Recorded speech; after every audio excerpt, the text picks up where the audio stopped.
Kementerian Agama terus berkoordinasi dengan pemerintah Arab Saudi terkait jemaah umroh Indonesia termasuk dari Sumatera Selatan gagal berangkat bahkan diperkirakan ada tertahan di bandara.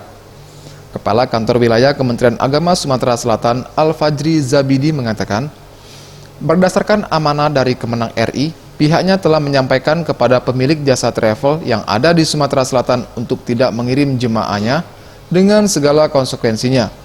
Dalam artian bahwa tiket pesawat maupun biaya yang telah dikeluarkan oleh pihak penyelenggara perjalanan ibadah umroh tidak akan hangus melainkan dijadwalkan ulang.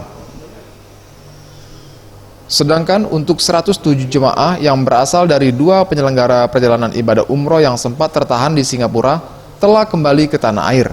Pihak Kementerian Agama juga menghimbau agar calon jemaah umroh tetap tenang dan memahami kebijakan Arab Saudi dan sikap pemerintah Indonesia demi kebaikan dan keselamatan kesehatan jemaah itu sendiri.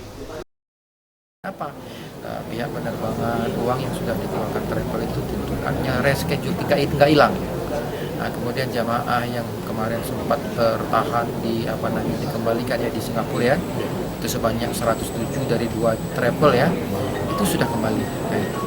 Tentu difasilitasi bermalam 1 malam di Singapura ini tanpa dikeluarkan biayanya oleh dari jamaah sendiri.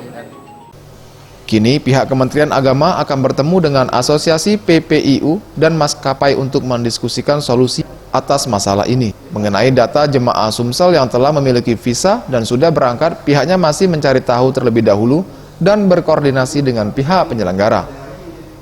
Tim Liputan, Sriwijaya TV.